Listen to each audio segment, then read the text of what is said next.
Now let's see if we can find some of these details in the mythology of people who lived around the same time as the Golubinaia kniga was recited.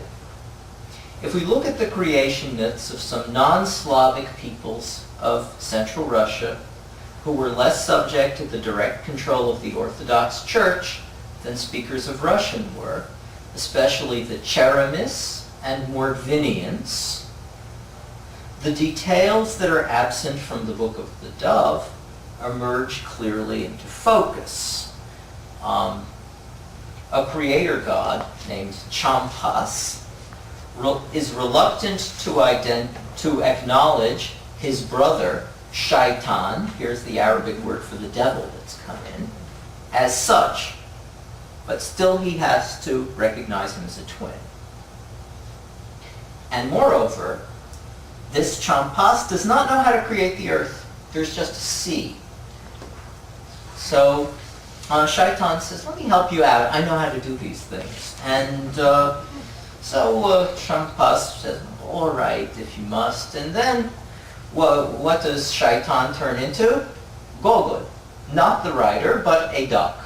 Although sometimes I wonder, reading. Anyway, yes. So Shaitan turns into a duck, dives into the primordial ocean, and brings up some earth. Thank you, says the creator god, who goes on to make everything we live in. But Shaitan is not agreeable to worshiping God still, so he keeps some of this earth in his cheek. And it gets infected and swells. And out of it come all the bad creatures. You see? That's the stuff that we were missing. And there it is. Yeah? Now, if Armenia was the intermediary for the transmission of what we could describe as a sectarian or heterodox Zoroastrian folk cosmology of the kind that Yeznik describes, yes, and a cosmology closest to what we find in the poem of the Book of the Dove, and in greater detail in the less Christianized sources to be identified in its vicinity, then how did these ideas actually travel? The answer I would propose is the following. Beginning in the 8th century, the Byzantine emperors began to settle adherents of the Paulician heresy, a religious teaching with its roots in Armenia, continued as the Tundrakite heresy, in the Balkans, in order to shore up imperial rule against the invading Slavs.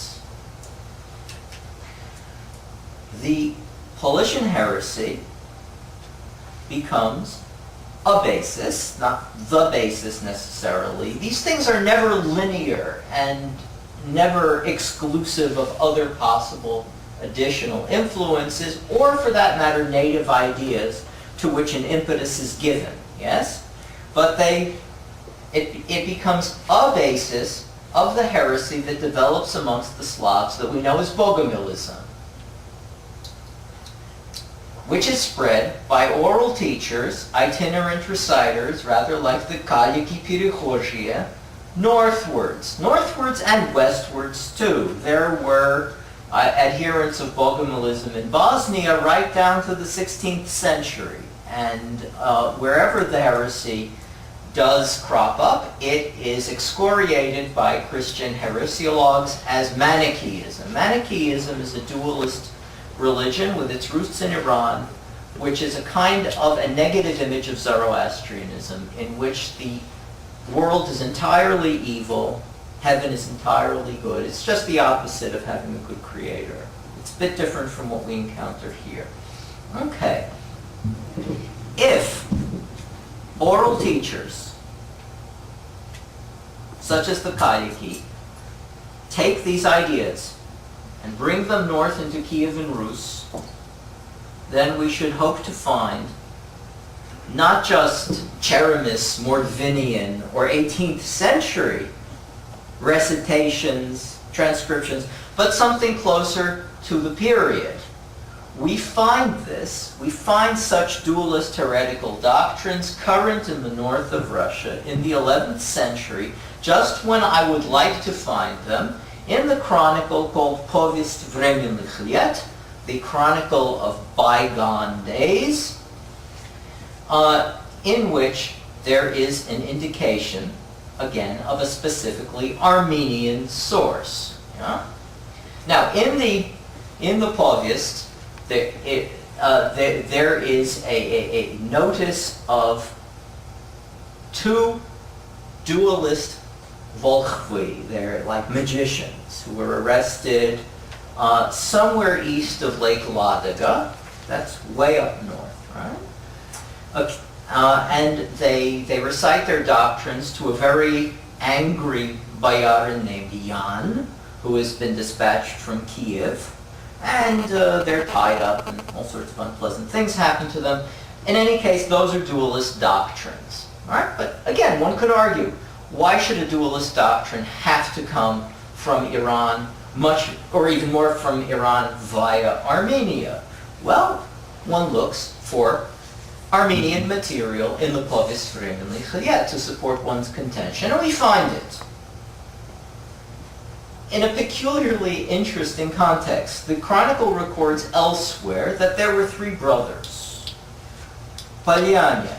Now, Palyania means people who live in the plains. Yeah? The Slavs were originally dwellers in plains. German scholars always put them in swampy areas, which I think reflects a certain prejudice. But anyway, Poland is plain. Yeah. So there are Palyania. Their names were Ki, Stikh, and Khoriv.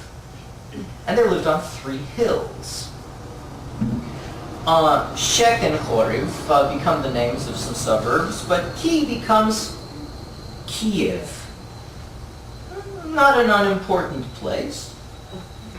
And there seems very little doubt, as Roman Jakobson noted in a lecture at NAASR in 1955, that this legend most likely derives from one related in the 8th century history of Hovhan Mamikonian, according to which the Armenian Arsacid king Vaharshak, after killing 2 Indian princes who had settled in the region of Mush, this is 50 miles west of Lake Van and just below Surp-Garaved, according to which he gave to